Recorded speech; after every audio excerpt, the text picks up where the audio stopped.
Градежниците сметаа дека одлуката на државата, стапката на ДДВ за првата продажба на новоизградени станови да остане 5% е оправдана.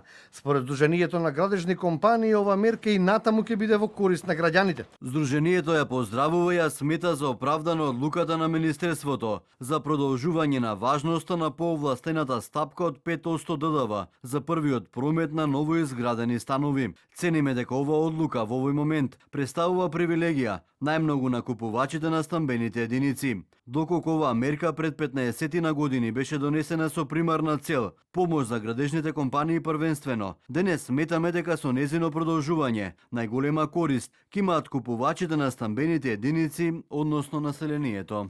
Во интервју за телевизија 24 министерката за финансии Гордана Димитриевска-Кочовска потенцираше дека повластената стапка од 5% ДДВ за првиот промет на новоизградени станови ќе продолжи да важи и по 1 јануари, согласно предложените измени кои веќе се во владина процедура. Ние сме во постапка на измена на целиот закон за ДДВ, каде што ќе предложиме одредени модалитети, доколку одиме со зголемување на стапката за станови, не може да оди вака. Знаете и самите дека има дел од граѓаните кои што плаќаат аванси уште во градба додека се зградите и така натаму, ќе треба да бидат опфатени сите тие, да се каже аванси примени во таа и таа година.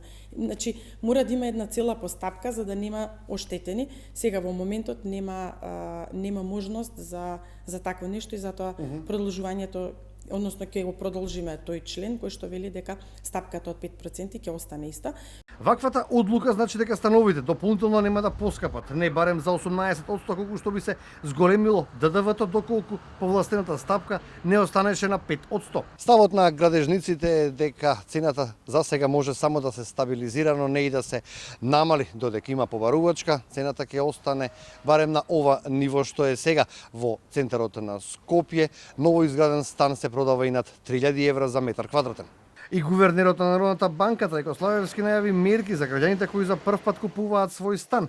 Тој најави олесните услови за подигнување на кредит. Младите брачни парови ќе може да подигнат стамбен кредит со учество од 10% од вкупната вредност на објектот за живење. Наспроти ова, сите останати случаи за минималното сопствено учество ќе имаат зголемен процент од последните 15 на 25% од вредноста на станот.